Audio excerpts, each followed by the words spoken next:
तापमान लगातार बढ़ रहा है, पॉल्यूशन लगातार बढ़ रहा है और एक और खतरा ख़ास तौर से अगर दिल्ली एनसीआर वालों की बात करें तो उनके सामने खड़ा हुआ है, यानी कि ओजोन।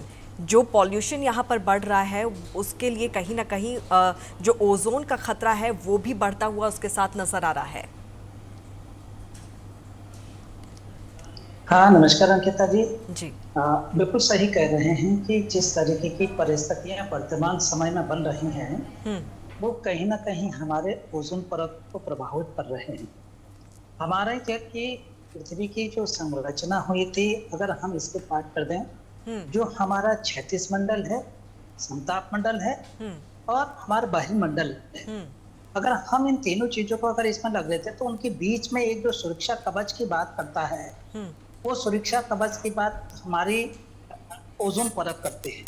यानी कि जो हमारे क्षैतिज मंडल में धरातल पे जितने भी चाहे कार्बन डाई गैस हैं, ये तमाम गतिविधियां हैं, उनको रोकने और सूर्य से निकलने वाले जो पराबैंगनी किरणें हैं, वो हम्म। जो है उसको जितना धरातल के लिए चाहिए वही वो धरातल पर भेज रही है।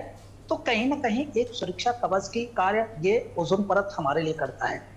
लेकिन आए दिन हम लोगों ने इस तरीके से कार्य कर रहे हैं कि जिसका सीधा प्रभाव जो है कि हमारे ओजोन परत पर पड़ रहा है, और कहीं ना कहीं देखने में आ रहा है कि ओजोन परत क्षतिग्रस्त हो रहा है, हम्म। उसमें होल और छेद हो रहा है।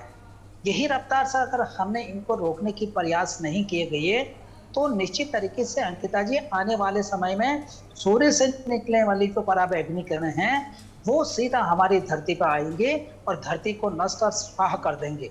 ना मानव जीवन रहेगा, ना प्राकृतिक वनस्पति रहेगी, कुछ नहीं रहेगी। तो ये जो बार बार ये चीजें घटित हो रही, ये कहीं ना कहीं हमको चेतावनी दे रही है कि हमको अपने पर्यावरणीय संतुलन को बना के रखना है। लगातार जो कि हमारे ओर से भी प्रयास किया जाता है कि जितना हम पेड़ पौधे इस धरा पर सजो के रखेंगे, उतना कहीं ना कहीं जो है कि कार्बन का उत्सर्जन होगा। ये तमाम गैसें जो होगी उनका जो है कि शोषण हमारे पेड़ पौधे करेंगे। तो हम्म। ये एक आज के जमाने में सबसे बड़े भगवान के अवतार के रूप में तो हमारे ये पेड़ पौधे हैं। जिस प्रकार सिप ने जो है कि विष को अपने गले में लगा करके अपने हम्म। कंठ में रोक लिया था इस दुनिया की सृष्टि ने, इसी प्रकार से जो है कि हमारे पेड़ पौधे जितने भी कार्बन डाई गैसें हैं, जो घातक गैसें हैं, उनका अवशोषित कर करके ऑक्सीजन के रूप में हमको दे रहे हैं।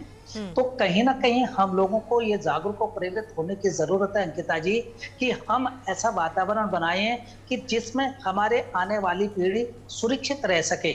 अन्यथा जिस प्रकार की गतिविधियां हमारे समाज में, चाहे वाहनों के माध्यम से हैं, फैक्ट्रियों के माध्यम से हैं, या तमाम जो गतिविधि जलावर के माध्यम से हैं, जितने भी ये गैसें जा रहे हो कहीं कहीं हम्म। हमारे सीधा ओजोन परत पर प्रभाव करेंगे। हम्म। ओजोन परत क्षति होगी तो कहीं ना कहीं हमारा धरा, हमारी पृथ्वी डगमगाएगी और उससे बड़ा हमारा स्वास्थ्य भी प्रभावित होगा। हम्म। क्योंकि कहीं कहीं जो गैसें हैं हम इतने सांस के रूप में ले रहे हैं, आए दिन आप देख रहे हैं कि अटैक जैसे आज तो एक नॉर्मली जो बीमारी आज की डेट में देखने को मिल रही हैं, हम्म। वो हार्ट अटैक की बीमारियां होगी।